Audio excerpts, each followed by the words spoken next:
Invadiram a minha conta do banco e fizeram uma série de movimentações. E agora? O que eu faço? Eu sou Mariana Leal, advogada atuante em direito do consumidor, e nessa série de vídeos estarei falando sobre problemas bancários. Fica comigo. Você pega o seu celular e quando você abre a conta bancária, você se depara com vários Pix, várias movimentações de Pix, várias transferências desconhecidas, várias movimentações que você não entende, várias transferências desconhecidas, várias compras, empréstimos e afins. E junto vem aquela sensação de vulnerabilidade, de desespero, de preocupação, porque não é só uma conta bancária, é o celular, e no celular já tem tudo, já tem outros dados bancários, tem cartão, tem documentos, tem salário, tem dados pessoais, tem 1 milhão de coisas. No final das contas, quem vai pagar por isso?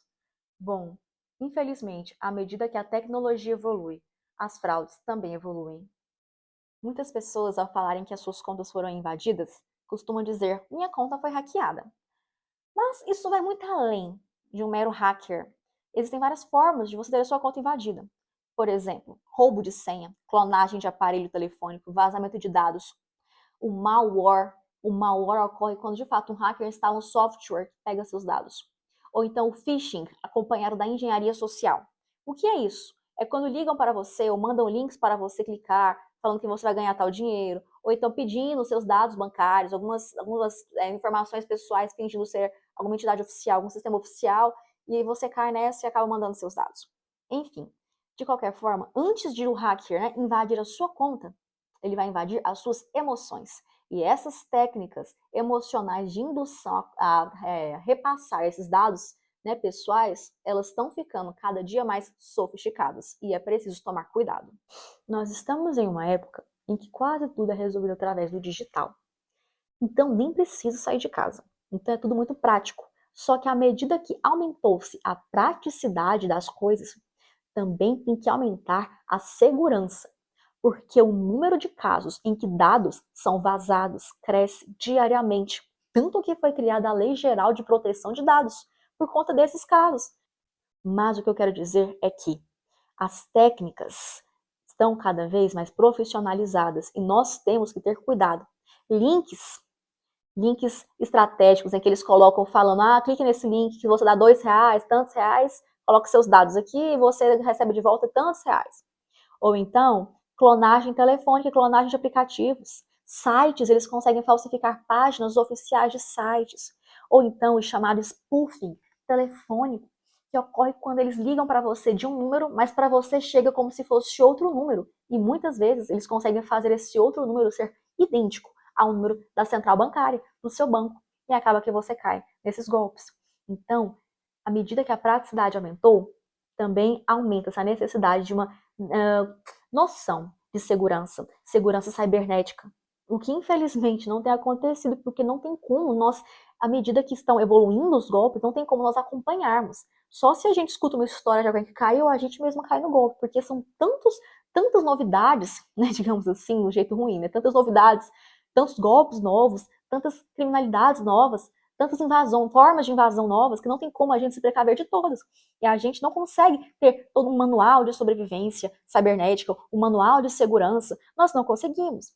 Então, é importante que você não trate como mero descuido individual, mas sim algo que deve ser tratado com extrema atenção, pois estamos falando de uma criminalidade altamente profissional. Um conceito muito importante a ser falado é o conceito de engenharia social. Eu até falei sobre isso em alguns vídeos anteriores, no caso de Golpe Pix.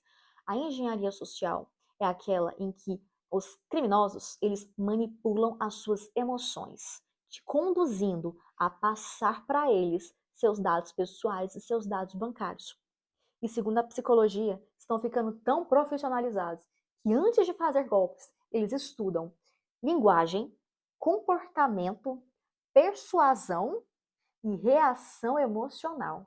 Então eles começam a explorar os medos, ansiedades, urgências, pressão, tudo isso eles estudam para conduzir você a passar os seus dados para eles. Então, não pense que eu deveria ter evitado, eu fui burra, não percebi. Não, eles estão cada vez mais estudiosos e avançam. À medida que a tecnologia avança, os criminosos também estão avançando na forma de aplicar esses golpes. Agora, entramos em um tópico muito importante também. Bancos têm um dever de segurança, principalmente quando eles aderem a sistemas como aplicativos, internet banking, Pix com senha, biometria, autenticação digital ou facial ou digital, operações online. Então, à medida que ele adere a essas modernidades, também aumenta o seu dever de segurança. Então, ele precisa criar mecanismos mínimos, razoáveis, de proteção ao seu consumidor. Porque quando o consumidor tem o app, o aplicativo do banco, cria uma conta naquele banco, o que acontece? Ele tem a confiança de que suas transferências serão monitoradas, que não terá golpe, não terá problema com golpes ou invasão ou nada do tipo, porque ele está resguardado pelo banco. Porém, não é sempre assim que acontece. Tanto que existe uma súmula do STJ que diz que é responsabilidade do banco por questões envolvendo fraudes por fortuitos internos. O que não quer dizer que todas as vezes que ocorrer algo relativo a fraudes bancárias, o banco será condenado. Cada caso é um caso e existe análise. Mas, Mariana, quando o banco pode ser responsabilizado? Os tribunais têm entendido, através de um conjunto de fatores, o que pode causar uma possível responsabilização bancária. Por exemplo, existiu um empréstimo relâmpago incompatível com o perfil do cliente? Houve movimentações fora do padrão? Existiam sinais claros de que aquelas transferências eram fraude? O sistema bancário ignorou comportamento atípico? Houve falha no bloqueio preventivo? Faltaram mecanismos antifraude? O sistema ignorou o comportamento atípico? O banco demorou para agir? Ou seja, todas as questões geram em torno de um cliente realizando movimentações atípicas e um banco que deveria prestar um sistema antifraude eficiente, ou um sistema antigolpes, um sistema antifraudes, uma inteligência artificial que conseguisse reconhecer movimentações atípicas na conta desses clientes. Toda a discussão gira em torno disso. E quando o banco, a instituição financeira, ela falha nessa segurança, então entra o dever de responsabilizar o banco por conta da falha na segurança, por conta do golpe, por conta dessa questão da movimentação atípica que ocorreu na conta do cliente. No caso do vídeo, a invasão de sua conta.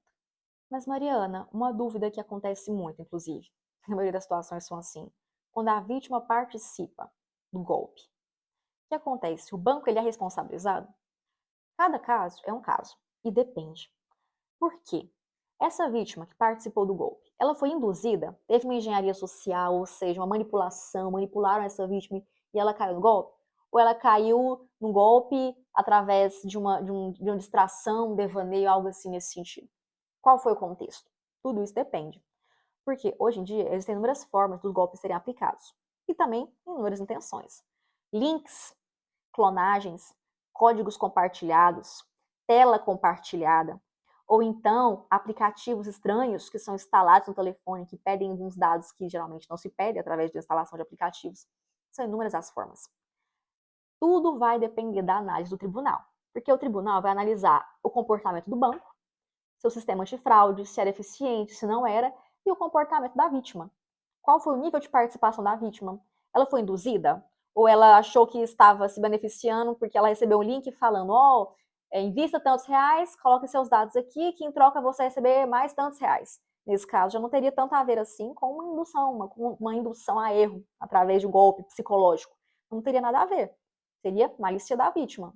Enfim, nesse sentido que eu quero falar. Mas os tribunais, eles analisam, né, eles como balança, né, o contrapeso. Eles colocam de um lado a atuação do banco, do outro a atuação e as intenções da vítima. E aí ele pondera para decidir se o banco vai ou não ser responsabilizado. Infelizmente, muitas vezes o abalo ele vai além do financeiro, vai além do dinheiro. A dúvida, o medo, a insegurança, a sensação de vulnerabilidade, porque afinal meus dados estão nas mãos de alguém que eu não sei quem é e eu não sei o que fazer. Meus dados todos são na mão dessa pessoa. Enfim, são inúmeras as questões que podem abalar o psicológico e que podem sim influenciar numa possível indenização. Vai depender do caso. Mas o que eu quero falar é que, se isso acontecer com você, que você deve fazer imediatamente? Primeiro, bloqueie cartões, troque senhas. Não tem como só excluir o aplicativo não vai adiantar, mas entre em contato com a instituição financeira o mais depressa possível. Tente um mecanismo especial de devolução, já falei sobre ele nos vídeos anteriores, no caso de transferências Pix que aconteceram de forma indevida, entre em contato com o mecanismo especial de devolução, entre em contato com a agência financeira, entre em contato com a polícia ao realizar um boletim de ocorrência. Não se esqueça também de documentar tudo, prints, comprovantes, protocolos, extratos, junte tudo. Lembre-se, o direito ele é feito através de comprovação. E claro, busque um auxílio jurídico imediatamente. Entender os seus direitos e ser alguém informado é passo fundamental para evitar que se caia em golpes e sofra prejuízos. Mas lembre-se também que à medida que a tecnologia avança, os golpes também estão avançando em tecnologia. E não cabe ao consumidor carregar sozinho o peso das fraudes, dos vazamentos de dados, da preocupação em ter os seus dados vazados a qualquer momento. À medida que a tecnologia avança e que os golpes também avançam, os bancos devem também, as instituições financeiras devem também criar sistemas, mecanismos que buscam cada vez mais combater esses novos golpes modernos que estão surgindo. Caso tenha acontecido com você algo semelhante, o contato do escritório está na descrição. Até a próxima!